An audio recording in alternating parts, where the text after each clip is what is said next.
ଏଗୁଡ଼ା କ'ଣ?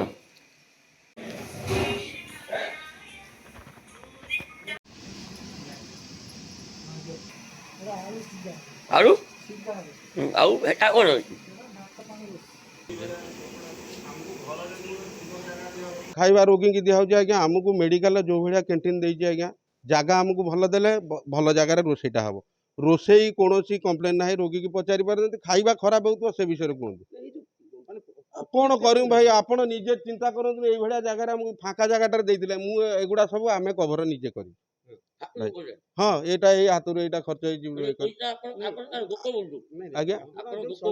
ନା, ଏଠି ଷେଣ୍ଢ ଗାଈ ଗୋରୁ ପଶିଲେ ବୋଲିକି ମୁଁ ଇଏ କଲି, କାରଣ ବାହାରେ ରହିଲେ ଲୋକ ଦେଖିଲେ ଯେତେବେଳେ ମେଡ଼ିକାଲ ଚାଲୁଥିଲା।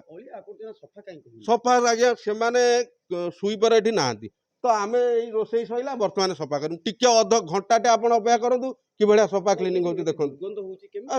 କ'ଣ କରିବୁ, ଫାଙ୍କାଟା ପୁରା ସବୁ ଏଇଠି ଗୋରୁ ହଗୁଛନ୍ତି, ଗାଈ ହଗୁଛନ୍ତି, ଦେଖନ୍ତୁ ସାମ୍ନାରେ ପୁରା କ'ଣ ଅବସ୍ଥା ହେଇଛି। ଆପଣ କେମିତି ଚେଞ୍ଜ କରିବୁ? ଆମ ମନେ ମନେ ନେଇଯିବୁ। ସେମାନେ ଦେଲେ ଘର, ଆମେ ଆମକୁ ହ୍ୟାଣ୍ଡ ଓଭର କରାଇଲେ କ୍ୟାଣ୍ଟିନ୍ ଜାଗା, ଆମେ କ୍ୟାଣ୍ଟିନ୍ ନେଇ କରିବୁ। ସେଟା ରୋଗୀ କେବେ ଖାଇକି ରୋଗ ହୁଅନ୍ତି। ଆମେ ଖାଦ୍ୟଟା ପୁରା ଚେକିଂରେ ଯାଉଛି, ଟେଷ୍ଟିଂରେ ଯାଉଛି। ଆପଣ ପଚାରି ପାରନ୍ତି, ଯାଇକି ସିଡିଏମ୍ ଏଡିଏମ୍ ଯିଏ ଅଛନ୍ତି ପଚାରି ପାରନ୍ତି।